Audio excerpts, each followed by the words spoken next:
좀 같이 한번 봤으면 좋겠습니다. 제가 먼저 읽겠습니다. 19절입니다. 유대인들이 예루살렘에서 제사장들과 레위인들을 요한에게 보내어 네가 누구냐 물을 때에 요한의 증언이 이러하니라.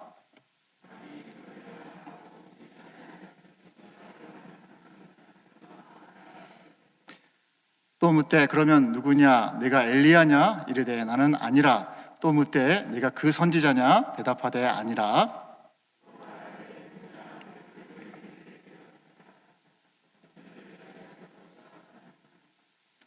이르되 나는 선지자 이사야의 말과 같이 주의 길을 곧게 하라고 광야에서 외치는 자의 소리로다 하니라.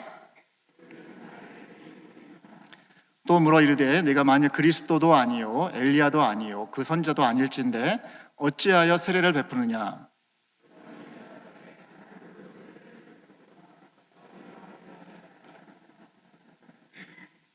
곧 내 뒤에 오시는 그이라 나는 그의 신발끈을 풀기도 감당하지 못하겠노라 하더라.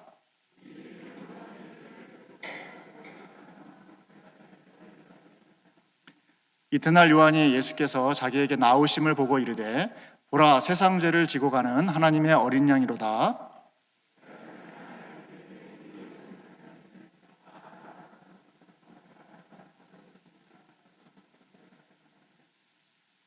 나도 그를 알지 못하였으나 내가 와서 물로 세례를 베푸는 것은 그를 이스라엘에게 나타내려 함이라 하니라.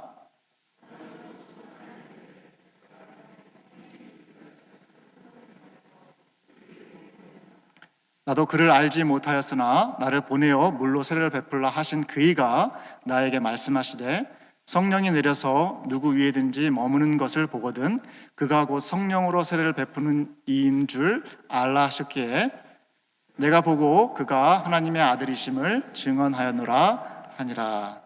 아멘. 우리가 또 다시 3일 만에 교회 이름으로 모였는데요. 오늘은 옆에 있는 분 말고요. 하나님께 감사를 좀 표현했으면 좋겠습니다. 주님 감사합니다 라고 표현하시고 오늘 말씀 들었으면 좋겠습니다. 주님 감사합니다. 네, 주님 감사합니다. 네. 감사하다는 말을 이렇게 표현할 때가 좀 별로 없는 것 같아요. 그래서 우리 주님께 감사의 말을 좀 이렇게 전했으면 좋겠다는 생각이 들었습니다. 오늘 요한복음 둘째 시간인데요. 잠깐 요한복음의 전체적인 내용이 어떤 건지를 좀 여러분과 함께 나누고 시작을 했으면 좋겠습니다. 요한복음은 총 21장으로 되어 있습니다. 1장과 21장은 1장은 서론이고요. 그다음에 21장은 부록으로서 선교적인 명령을 우리에게 전해주고 있습니다. 그리고 2장부터 20장까지는 1장에서 12장이 전반부, 그 다음에 13장에서 20장까지가 후반부에서 두 권의 책으로 되어 있다고 보통 보는데요. 앞에는 표적의 책이라고 부르고요. 뒤에는 영광의 책이라고 부릅니다. 그래서 표적, 7가지 표적을 통해서 예수님이 누구신지를 보여주고 있고요. 그 다음에 이 땅 가운데 오셨다가 죽으시고 부활하셔서 예수님께서 다시 돌아가셔서 그 영광을 되찾으시는 그 영광의 예수님이 누구신가에 대해서 그 다음에 알려주고 있습니다. 그래서 오늘은 계속해서 오늘하고 다음 주까지 해가지고 1장을 여러분하고 보려고 합니다. 특별히 1장에서 1장 1절부터 18절까지는 전체 서론이고요. 그 다음에 19절부터 끝절까지는 세례 요한을 비롯해서 여러 제자들이 예수님에 대해서 어떤 신앙 고백을 했는가라고 하는 것을 보여주고 있습니다. 오늘은 여러분하고 세례 요한이 예수 그리스도에 대해서 뭐라고 말씀을 하는지 그 부분을 여러분과 좀 나누려고 합니다. 근데 오늘 본문 말씀이 좀 특이한 건 뭐냐면요. 세례 요한이 직접적으로 내가 예수님이 누구다라고 하는 것을 표현한 게 아니라요. 예루살렘에서 종교 지도자들이 이 세례 요한이 요단강에서 세례를 베풀고 있으니까, 그리고 많은 사람들이 그곳에 가서 세례를 받고 있으니까 굉장히 좀 위협을 느꼈습니다. 왜냐하면 허락을 받고 그렇게 한 게 아니었기 때문에요. 그래서 조사단을 파견을 합니다. 조사단을 파견해서 세례 요한한테 묻습니다. 왜 이런 일을 하냐? 너는 누구냐 도대체? 라고 하는 걸 질문을 하는데요. 그런 질문을 통해서 예수님이 누구신가를 우리에게 알려주고 있는데요. 오늘은 크게 두 가지 질문을 던지면서 오늘 본문 말씀을 통해서 예수님이 누구신지를 좀 깊이 묵상하면서 은혜 받는 시간이 되었으면 좋겠습니다. 오늘 제목을 그를 위해 존재하고픈 나라고 이렇게 정해봤습니다. 그를 위해 존재하고픈 나, 꼭 마치 시 제목 같죠? 저도 제목을 적고 나서 제가 시인이 다 됐나 보다 하는 그런 생각을 했는데요. 여기서 그는 바로 우리 주님이십니다. 예수님. 예수님을 위해서 존재하고픈 나.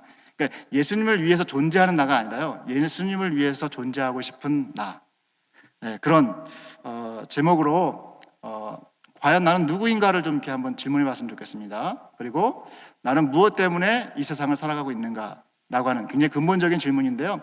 오늘 바로 그 조사단이 세례 요한한테 질문한 내용이 바로 이 질문입니다. 너는 도대체 누구냐? 그리고 너는 왜 이런 일을 하느냐? 그 질문을 하고 있거든요. 그거를 똑같이 우리 자신에게 던진다라고 생각하고 나는 거기에 대해서 어떻게 대답을 할 것인가 라는 생각, 그런 공감 속에서 오늘 말씀을 함께 나눴으면 좋겠습니다. 먼저 첫 번째 질문이 뭐냐면은 누구냐라는 것입니다. 누구냐? 19절부터 22절까지의 말씀을 보면은 여러분 보시다시피 제가 주황색이죠. 주황색으로 이렇게 색깔 표시를 했습니다. 거기 보시면은 네가 누구냐?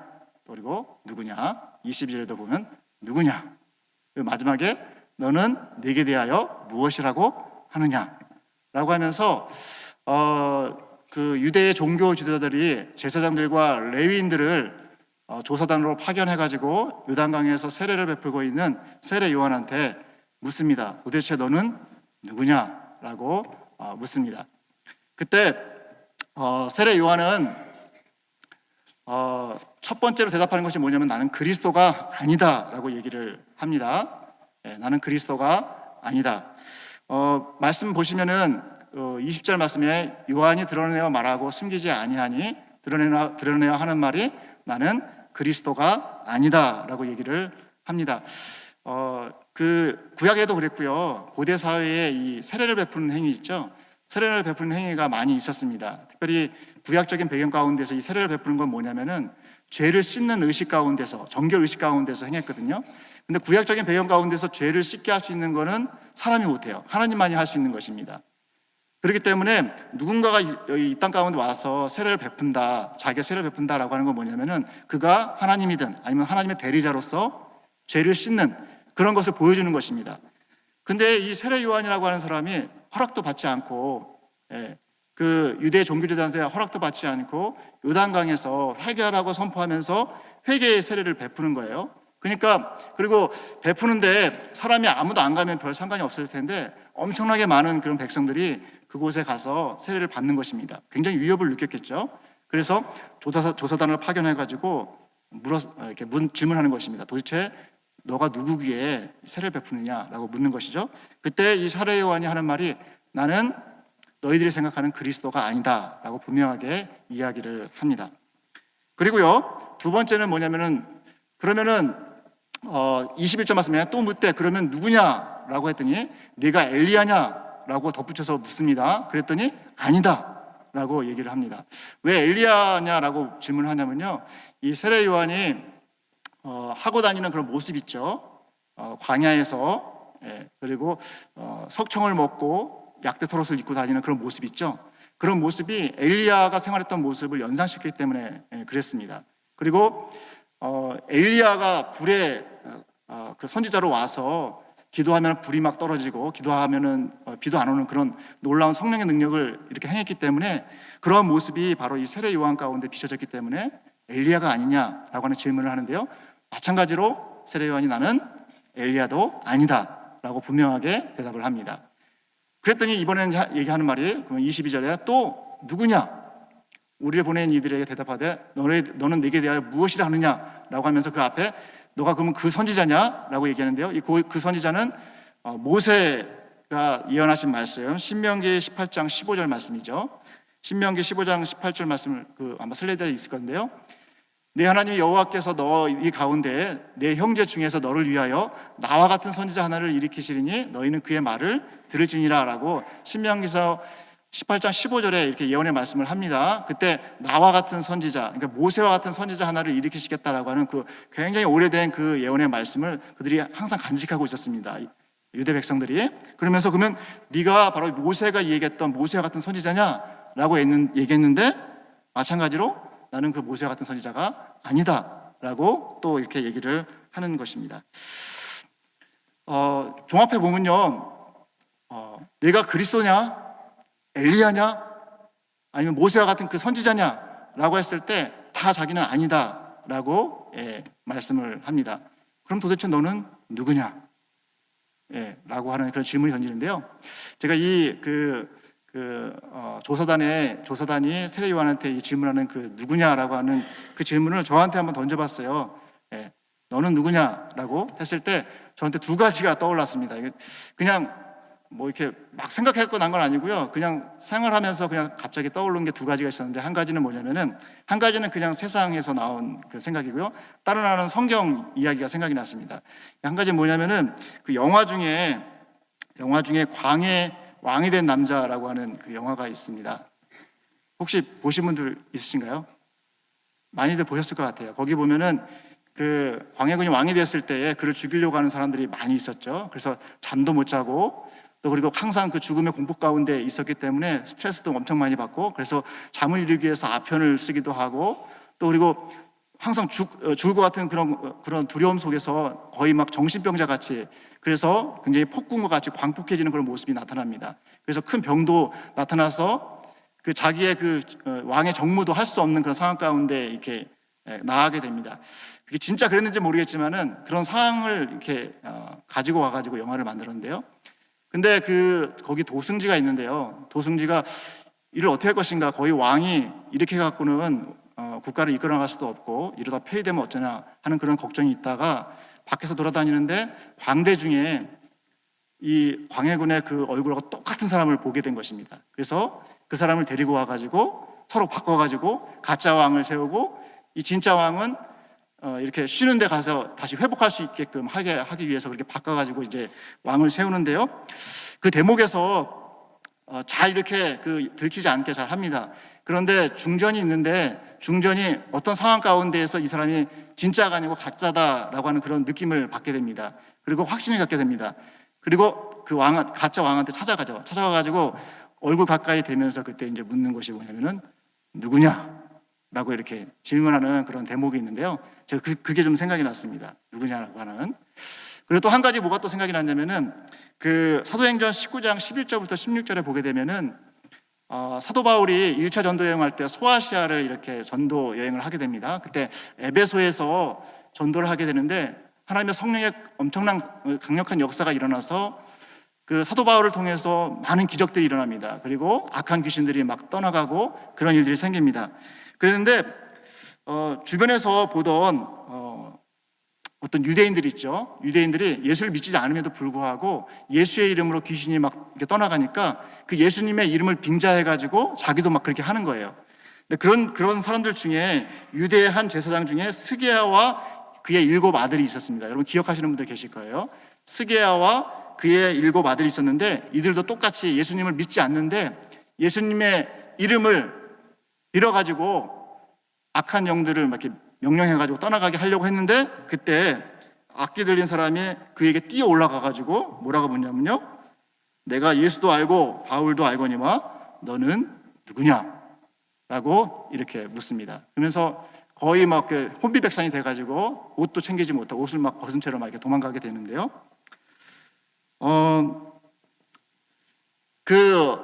누구냐? 너는 누구냐? 이 겉으로는 예수의 이름을 힘입는 것 같고, 겉으로는 진짜인 것 같은데 실제상으로는 가짜이고, 그리고 그 안에는 예수님이 없는 그런 모습이 우리 가운데 혹시 있지는 않는지 그런 생각을 좀 해보게 되었습니다. 그래서 제 자신에게도 한번 물어봤어요.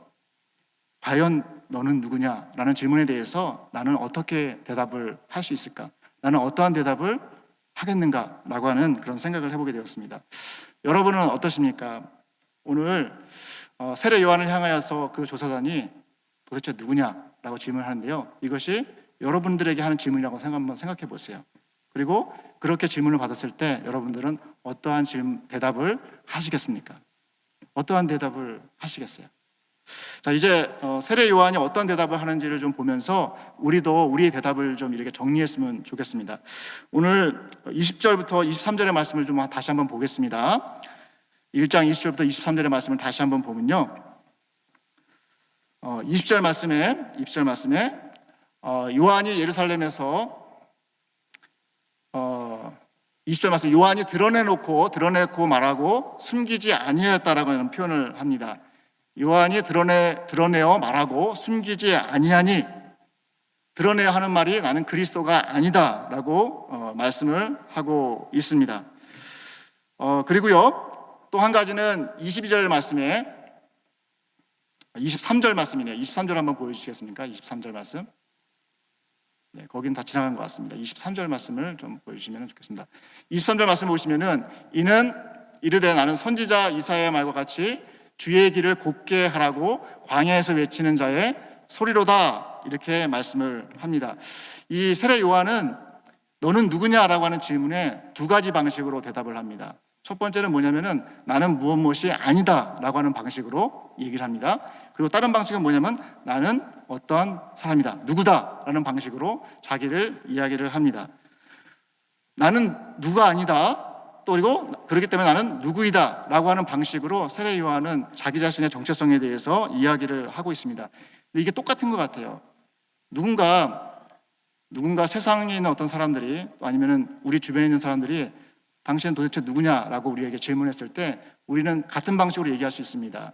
나는 누가 아니다 라는 방식으로요, 그리고 나는 누구다 라는 방식으로 이야기를 할 수 있습니다. 특별히 나는 누구다 라고 하는 방식으로 이야기할 때 오늘 세례 요한은 이사야서의 말씀을 인용해가지고 그것을 적용을 합니다.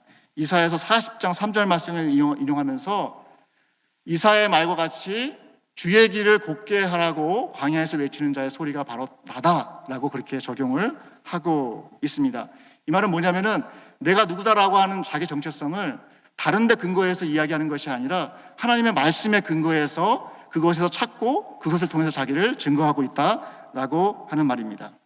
그러니까 우리가 누구냐라고 하는 질문에 우리는 분명하게 내가 누구다라고 하는 대답을 할 수 있어야 되는데, 그 대답하는 근거가 뭐냐면은 내 지혜에서 나온 것도 아니고요, 누군가가 나에게 말해줘서도 아니고, 내가 하나님의 말씀을 비춰서 나를 봤더니 나는 누구다라고 하는 것을 말할 수 있어야 된다라고 하는 것을 우리에게 이야기해주고 있습니다. 오늘 세례 요한은 자기가 주 예수 그리스도의 길을 예배하는 사람이다, 그리고 주 예수 그리스도의 마음을, 주 예수 그리스도께 자기의 마음을 열고 그에게 올 수 있도록 사람들을 이끄는 사람이다 라고 그를 소개를 하고 있습니다. 그리고 그것은 다른 사람으로부터 온 것이 아니고 내 자신으로부터 나온 게 아니라 바로 구약의 말씀을 통해서 내가 받은 사명이다라고 그렇게 이야기를 하고 있는 것입니다. 여러분들은 하나님의 말씀에 근거해서 여러분의 자기 정체성을 이렇게 설명하는 그런 무언가를 갖고 계신지 한번 돌아봤으면 좋겠어요. 저는 원래 이름이 제가 조용권이지 않습니까? 이 이름에 그 지어진 역사가 좀 있어요. 원래 제가 용자 돌림인데 그 용자가 한자로는 용용자입니다. 용용자. 그리고 권자는 권세의 권자입니다. 그래서 원래 그 제 이름이 그 지어졌을 때 용의 권세를 뭐 가져라, 용의 권세를 갖고 뭐 그런 거 있죠. 그런 원래 의미가 있었거든요. 저희 집에 굉장히 가난하고 힘이 없는데도 불구하고 이름은 용의 권세라고 하는, 세상적으로 이야기할 때 그 세상에 힘 있잖아요. 그 힘을 발휘하는 그런 사람을 생각하면서 짓는 그런 이름이었습니다. 그런데 그 이름을 지으려고 했는데 그 시골에는 이 스님들이 이렇게 시주하러 다녀요. 근데 제 이름을 지으려고 하는데 마침 그때 스님이 지나가면서 저를 봤대요. 저를 봤더니 제 얼굴이 좋아 보였나 봐요. 그러면서 이름을 좀 바꾸라고 했다고 합니다. 뭐라고 바꾸라고 하냐면은 그 용용자를 얼굴용자로 바꾸라고 했대요. 그래서 그 스님이 보니까 내가 보니까 이 아이는 얼굴에 권세가 있는 것 같다고 해가지고 그렇게 이름을 바꿨다고 합니다. 그래서 저희 부모님이 그렇게 이름을 지었대요.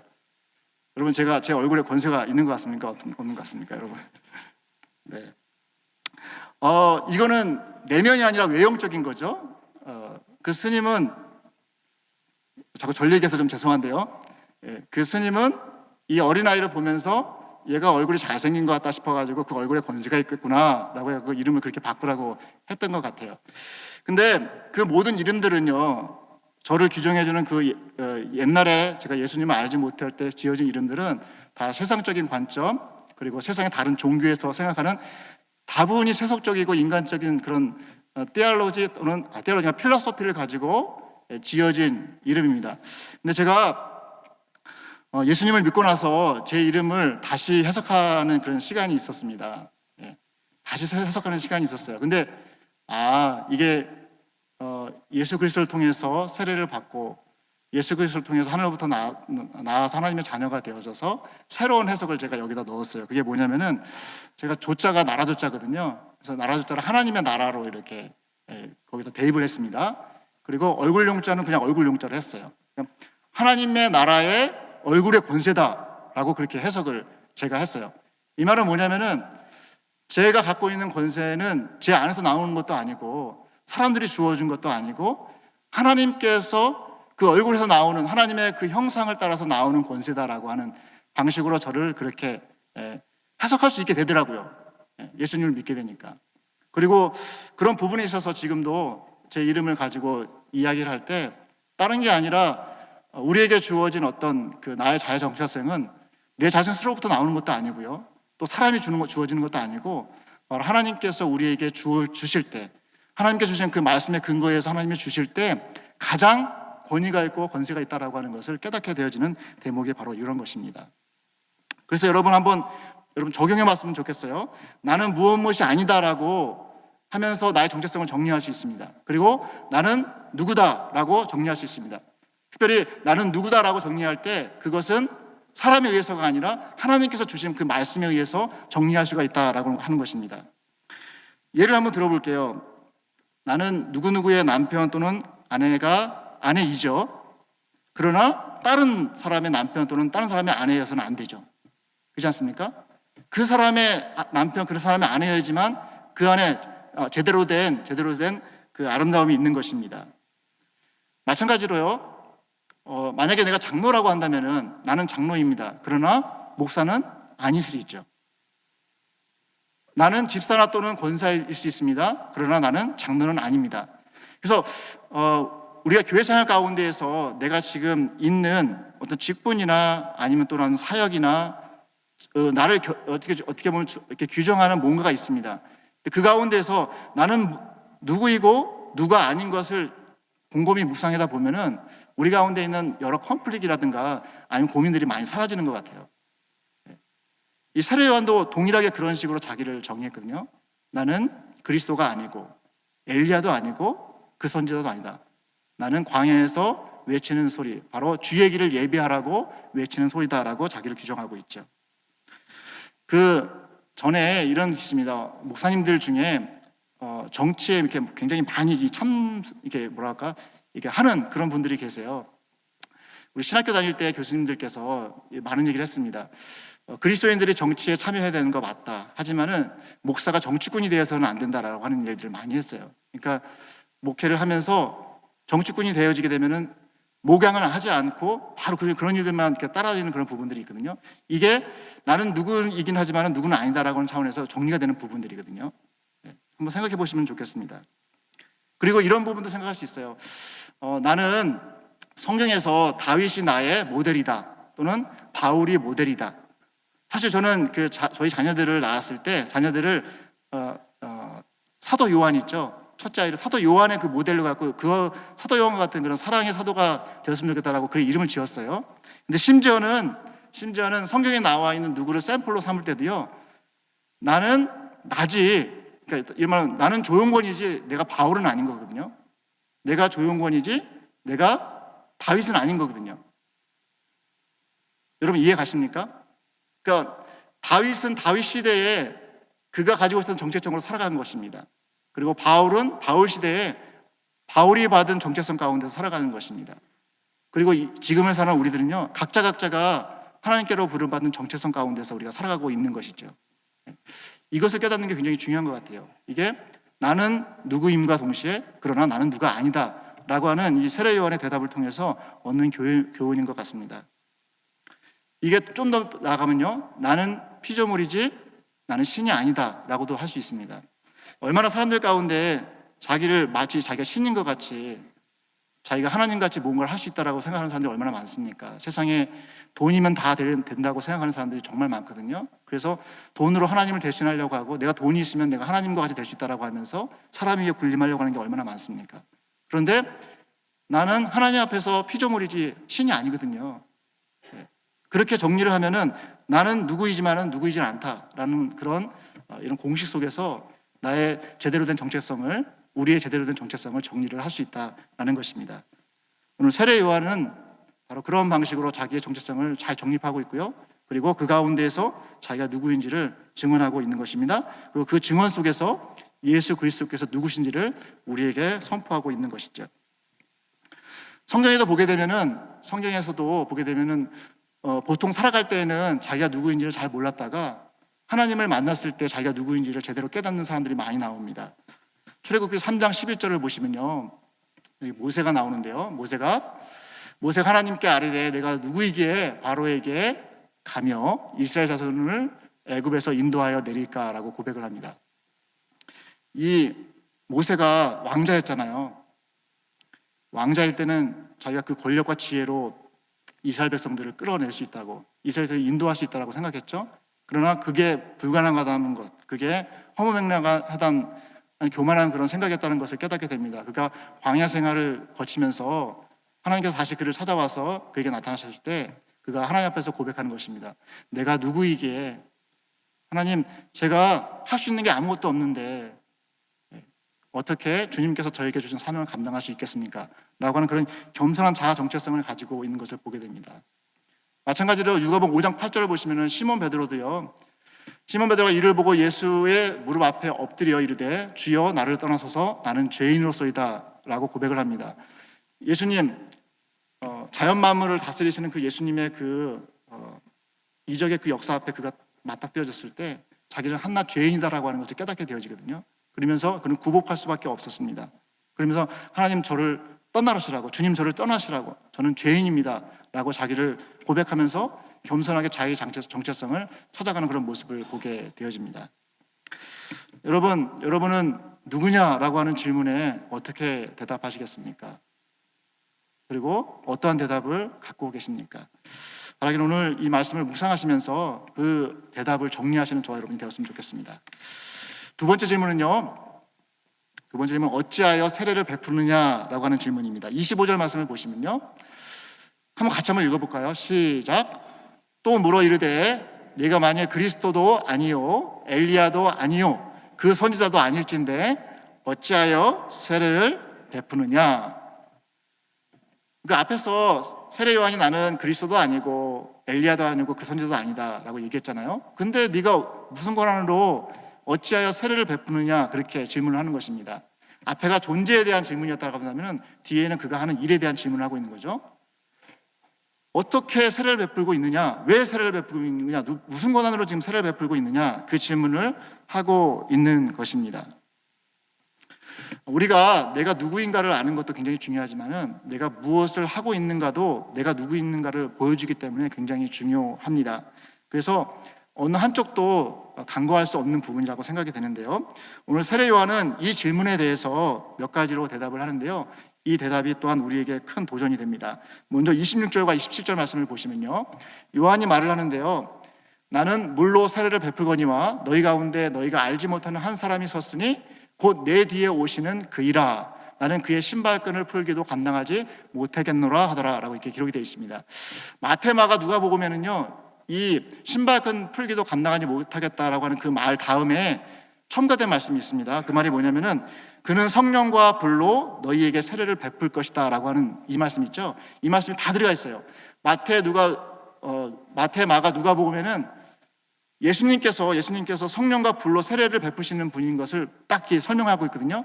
근데 요한복음은 그것을 설명하지 않고요, 그냥 이 부분에서 뭘 강조하냐면은 나는 그의 신발끈을 풀기도 감당하지 못하는 존재다라고 하는 이 부분 있죠. 이 부분을 강조를 합니다. 왜 그랬을까 좀 그런 생각을 해봤어요. 다른 복음서 기자들은 예수님이 바로 불과 성령으로 세례 주시는 분인 것을 분명히 얘기하고 있는데 왜 요한은 이 부분을 뺐을까? 두 가지 생각할 수 있습니다. 한 가지는 뭐냐면은 이때 당시에 세례 요한을 굉장히 신격화하는 그런 움직임들이 있었기 때문이다라고 그렇게 볼 수가 있고요. 또 한 가지는 뭐냐면은 요한이 그런 상황 가운데에서 예수님께서 어떤 분이시다라고 하는 것을 얘기하는 것도 중요하지만은 그 예수님과 관련해서 예수님에 대해서 나는 어떠한 존재인가라고 하는 것을 이야기하는 것도 굉장히 중요하다라고 그렇게 해석을 한 것 같아요. 그래서 이 부분을 얘기할 때 여기 그의 신발끈을 푼다라고 하는 건 뭐냐면은 주인이 고대 사회에서 밖에 나갔다 들어오게 되면은 종들이 그 신발끈을 풀고 발을 씻기고 또 그리고 수종을 드는 바로 그 일을 하는 게 바로 종들이 하는 일이거든요. 지금 세례 요한이 예수님의 신발끈을 풀기도 감당하지 못하겠다라고 하는 이 말은 뭐냐면은 예수님의 노예로서도 나는 가치가 없다. 노예 정도도 아니다라고 하는 그런 표현을 지금 하고 있는 것입니다. 예수님과 나를 비교해 봤을 때 나는 아무것도 아니다라고 하는 것을 지금 얘기를 하고 있는 것입니다. 근데 이때 주변에 있는 사람들이 세례 요한이 막 그 선지자라고 막 이렇게 알려지니까 막 이렇게 추앙하고 신구같이 높이려는 그런 움직임들이 있었거든요. 그것에 대해서 이 세례 요한이 누구인가라는 것을 정확하게 알려주기 위해서 그렇게 표현을 하는 것 같아요. 네, 그렇습니다. 그리고 29절부터 31절까지 말씀을 또 보시면요. 29절부터 31절 말씀에는 이렇게 얘기합니다. 이제 이튿날이 되었습니다. 요한이 예수께서 자기에게 나오는 것을 보고요. 예수님을 딱 보면서 사람들에게 얘기합니다. 보라, 세상 죄를 지고 가는 하나님의 어린 양이다 라고 선언을 합니다. 이걸 좀 더 문자적으로 번역을 하면 뭐냐면요. 세상 죄를 지고 없애는, 세상 죄를 짐으로 해서 그 죄를 없애는 하나님의 어린 양이다 라고 하는 그런 표현이에요. 여기 지고 간다라고 하는 표현 있죠. 이게 없앤다라고 하는 표현이 같이 들어있는데요. 그 뒤에 보게 되면은 유대인들이 예수님을 없애려고 꾀했다, 예수님을 없애하려고 이렇게 계략을 꾸몄다라고 하는 그런 얘기가 나옵니다. 그때 그 없앤다라고 하는 뜻하고 똑같습니다. 이게 똑같은 단어를 쓰는데요. 유대인들은 예수님을 없애려고 했죠. 그런데 예수님은 그 없앰 당함을 통해서 온 세상에 있는 모든 사람들의 죄를 없애는 그런 하나님의 어린 양이다라고 하는 것을 지금 선포하고 있는 내용이 바로 이 내용입니다. 자, 그리고요 30절 말씀을 보시면은 거기 보시면은 예수님에서 얘기할 때 나보다 앞선 것은, 그가 나보다 앞선 것은 그가 나보다 먼저 계십니다 라고 얘기를 합니다. 이게 앞선 것, 먼저 계심, 이것은 당시에 예수님께서 세례 요한보다 먼저 계셨다라고 하죠. 선제라고 하거든요. 먼저 계시고 먼저 계시기 때문에 그런 신성을 갖고 계시다라고 하는 것을 표현하는 어떻게 보면 좀 전문 용어입니다. 이게 나보다 앞서 계시다, 나보다 먼저 계신다라고 하는 건 뭐냐면은 예수님의 신성을 표현하는 언어입니다. 그래서 지금 세례 요한이 예수님에 대해서 이야기할 때 예수님은 하나님이시다라고 하는 것을 지금 표현하고 있는 거예요. 근데 그 하나님이신 예수님께서 사람들이 그를 없애려고 하셨는데 그 없애려고 하는 것을 통해서 세상 죄를 없애는 그 바로 하나님의 어린 양이다라고 하는 것을 지금 이 부분에서 좀 선포를 하고 있는 것입니다. 그리고요 31절 말씀을 보시면은 31절 그대로 볼게요. 나도 그를 알지 못하였으나, 세례 요한이 누군지를 몰랐어요. 그런데 내가 와서 물로 세례를 베푸는 것은 그를 이스라엘에게 나타내려 함이다라고 얘기를 합니다. 세례 요한이 세례를 베푼 이유는 딴 게 아니라요, 이스라엘 백성에게 하나님의 어린 양이 누구인지를 나타내려고 그 일을 했다라고 합니다. 이 뒷부분을 봐야지 좀 더 명확해집니다. 한번 뒷부분 더 보겠습니다. 32절부터 끝죠 34절까지 보시면요, 여기 말씀을 제가 좀 요약을 해볼게요. 이게 뭐냐면은 전에는 저도 좀 생각을 잘 못했는데 오늘 요한복음을 보면서 세례 요한이 왜 요단강에 가서 세례를 베풀었을까를 좀 다시 생각하게 됐어요. 여러분, 세례 요한이 요단강에 가서 왜 세례를 베풀었을까요? 단지 사람들의 죄를 용서해주고 그 죄 용서함 받는 걸 그 사람들의 마음을 편하게 하려고 그렇게 했을까요? 네, 맞아요. 그런 의도도 있습니다. 근데 더 중요한 의도는 뭐냐면은 여기 말씀을 보시면은 33절에 나도 그를 알지 못하였으나, 그 세례 요한도요 예수님이 하나님의 어린 양이다라는 걸 몰랐어요. 그런데 이런 그가 계시를 받았습니다. 성령이 내려서 누구 위에 머무는 것을 보거든 그가 성령으로 세례를 베푸는 이인 줄을 알라고 하는 그 계시를 그가 받았습니다. 하나님께로부터 그가 계시를 받았습니다. 그 계시는 뭐냐면은 성령이 임하는 그분이 바로 성령으로 세례를 주는 분이다. 그러니까 너는 요단강에 가서 세례를 베풀면서 세례를 베풀 때 누군가가 세례 베풀 때 성령이 임하면은 그가 바로 하나님의 어린 양이다라고 하는 것을 알라. 그리고 그가 하나님의 아들이라고 하는 것을 선포하라, 증언하라 라고 하는 그런 사명을 받은 거예요. 그래서 어찌 보면은 누군지 몰랐기 때문에 세례 요한은 세례를 베풀기 위해서 요단강에 갔죠. 그리고 요단강에서 사실은 사람들에게 회개 세례를 베풀기도 했지만 더 중요한 건 뭐냐면 누가 메시아인지, 온 인류의 죄를 대속하실 그 메시아가 누구인지를 알고, 그리고 그를 증언하기 위해서 바로 그 요단강에서 세례를 베푼 그 내용이 나와 있습니다. 이게 세례 요한이 사명을 받은 그런 간증이거든요. 세례 요한은 그런 하나님과의 교통 가운데에서 이 세상에 오셔서 우리의 죄를 없애야 하실 그 하나님의 어린 양이 누구신지를 사람들에게 나타내기 위해서, 보여주기 위해서, 그리고 그가 누구인지를 증언하기 위해서 바로 요단강에 가서 세례를 베풀었던 것입니다. 요거를 좀 우리 가운데 좀 적용을 해보면요, 제 아이들이 저한테 자주 이런 질문을 할 때가 있습니다. 아빠는 왜 목사가 됐냐고. 아빠는 목사하는 게 좋아? 목사님이 된 게 좋아? 아니면 왜 목사님이 되려고 했냐고 그렇게 질문할 때가 있습니다. 근데 그게 어떨 때 깜짝깜짝 좀 이렇게 놀랄 때가 있어요. 왜냐면은 제가 처음에 소명을 받았을 때는 그게 분명했거든요.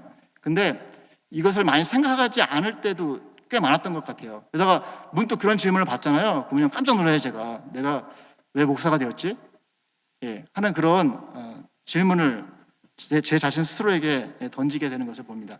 그러면서 좀 생각해 봤어요. 내가 처음에 목회자로 부름을 받았을 때 내가 왜 목사가 되겠다고 나를 하나님께 드렸나? 라고 했더니 두 가지가 있었습니다. 첫 번째는 뭐냐면은 우리 하나님이 너무 좋으신데, 제가 처음에 우리 예수님을 경험했을 때 정말 좋았거든요. 그 좋으신 하나님을 더 깊이 알고 싶었어요. 더 많이, 더 잘 알고 싶은 열망이 있었습니다. 그리고요, 그 좋으신 하나님을 더 잘 알아가지고 모르는 사람들에게 정말 알려주고 싶은 그런 열망이 있었더라고요. 다른 게 아니고 그것 때문에 제가 목회자가 되겠다고 그렇게 헌신했더라고요. 그래서 오늘 이 말씀을 이렇게 묵상하면서 그때 기억이 좀 다시 새어났어요. 내가 하나님께로부터 부름받은 그 사명이 무엇 때문에 있었던 거지? 라고 하는 그런 질문을 던지면서 그때 느꼈던 그런 감격에 좀 젖어들게 되었는데요. 여러분은 어떠세요? 어떤 목회자가 아니더라도요, 하나님께서 여러분들 각자를 삶의 자리 가운데서 너는 이런 사람이 되어야겠다, 이런 사람이 되었으면 좋겠다, 아니면 또 이런 일을 했으면 좋겠다라고 하는 그런 소명이 있을 겁니다, 분명히. 그러면은 그런 질문을 할 때에 여러분들은 왜 그렇게 자기를 그때 헌신하셨는지, 왜 그때 그런 방식으로 하나님께 자기를 내어주셨는지를 좀 생각해 보셨으면 좋겠어요. 그리고 이것은 이런 질문하고 연결이 되는 것 같습니다. 세례 요한에게는 어찌하여 세례를 베푸느냐라고 물어봤잖아요. 우리한테는 이렇게 적용할 수 있을 것 같아요. 어찌하여 우리는 이렇게 살고 있냐고. 어찌하여 나는 이런 모양으로 살고 있는가라고 하는 그 질문으로 바꿔볼 수가 있을 것 같아요. 그리고 어찌하여 나는 이토록 교회에 헌신하며 살고 있는가.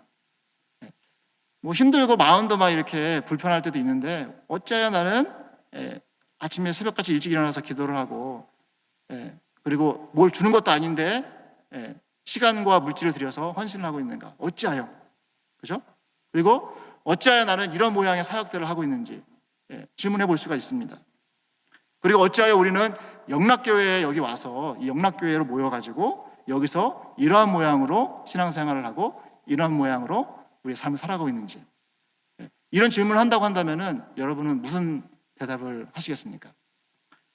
오늘 세례 요한이 자기의 사명을 간증하면서 그에게 확실한 대답이 있었습니다.